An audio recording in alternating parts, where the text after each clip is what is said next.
جبرائیل علیہ السلام کی ایک تمنا آپ کی خدمت میں آج پیش کرنا چاہتا ہوں۔ ایک عجیب تمنا جبرائیل نے کی۔ اعوذ باللہ من الشیطان اللعین الرجیم، بسم اللہ الرحمن الرحیم۔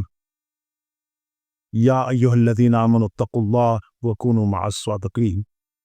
اے ایمان والو، تقوی اختیار کرو اور سچوں کے ساتھ ہو جاؤ۔ میں چند ایسے بعض جو خدا کا رازدار، فرشتوں کا کمانڈر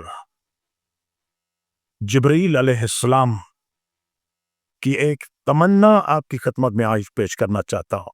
ایک عجیب تمنا جبرائیل نے کی اور رسول اکرم کے پاس، اور رسول اکرم مولا کائنات سے مخاطب ہو کر فرماتے ہیں، یا علی تمنا جبرائیل ان یکون من بنی آدم بالسبع خصال۔ یا علی، جبرائیل تمنا کرتے ہیں، جبرائیل آرزو کرتے ہیں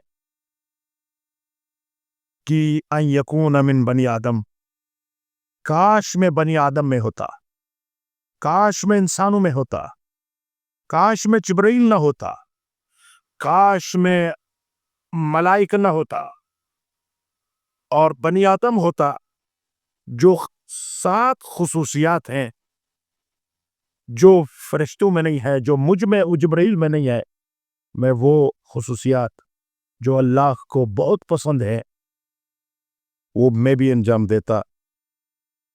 پوچھا کہ وہ خصوصیات کیا ہیں؟ سب سے پہلے کہا، یا علی، یا علی۔ جبرائیل نے کہا، ہیا صلاۃ فی الجماعہ۔ ان میں سے پہلی خصوصیت یہ ہے کہ بنی آدم جماعت پڑھتے ہیں، نماز جماعت کے ساتھ پڑھتے ہیں۔ نماز جماعت کی فضیلت کے لیے جبرائیل تڑپتے ہیں، اور اتنا بڑا مقام ہونے کے باوجود اس خصوصیت کے لیے بنی آدم بننا چاہتے ہیں اور تمنا کرتے ہیں۔ لیکن افسوس کہ آج ہمارے معاشرے میں جو فضیلت جماعت کو خدا نے اللہ نے دی ہے کہ اگر 10 آدمی ہو تو ایک رکعت 75,000 رکعت کے برابر، اگر 10 سے 11 ہوں جماعت میں تو کوئی جن و انس حساب نہیں کر سکتا سوائے اللہ کے۔ لہذا کسی نے پوچھا کہ یا رسول اللہ، میں ذرا دیر سے آیا، بسم اللہ الرحمن الرحیم، الحمدللہ رب العالمین آپ نے پڑھ کر فارغ ہوئے تھے، میں آیا، جماعت میں شامل ہوا، اس ایک جملے میں شامل نہیں تھا، کیا دوں، میرے پاس بہت کچھ ہے، اس ثواب تک پہنچو۔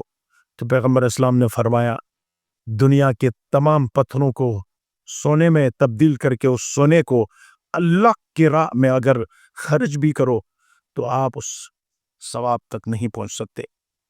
دوسری خصوصیت کا، کاش میں بنی آدم ہوتا تو میں بھی ایک دوسری خصوصیت جو بنی آدم میں ہے وہ یہ ہے کہ وہ مجالست العلماء، علماء کے ساتھ بیٹھنا، علماء کے پاس بیٹھنا۔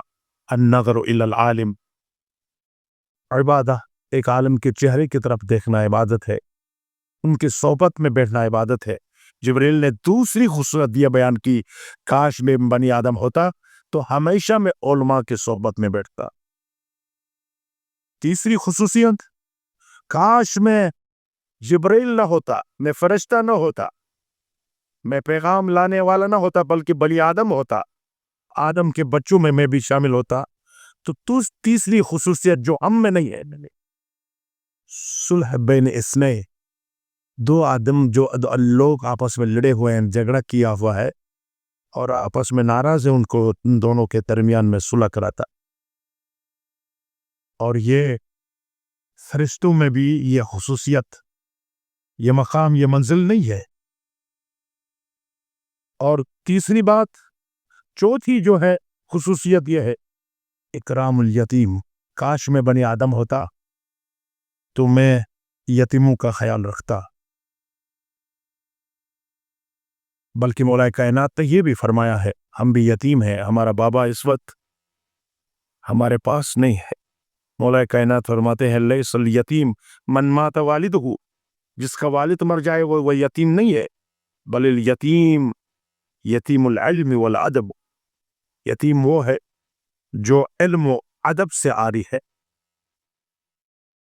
پانچویں خصوصیت عیادت المریض، کاش میں جبریل نہ ہوتا اور بنی آدم میں سے ہوتا تو پانچویں خصوصیت اور خصلت میرے پاس ہوتی اور میں مریضوں کی عیادت کرتا۔ اور چھٹی بات کہا اے کاش میں بنی آدم ہوتا تو اگر کوئی مومن فوت ہو گیا اس کے تشییع جنازے میں جاتا۔ اور ساتویں جو ہے خصوصیت یہ ہے ستی الماء فی الحج، کاش میں بنی آدم ہوتا تو میں حاجیوں کو پانی پلاتا۔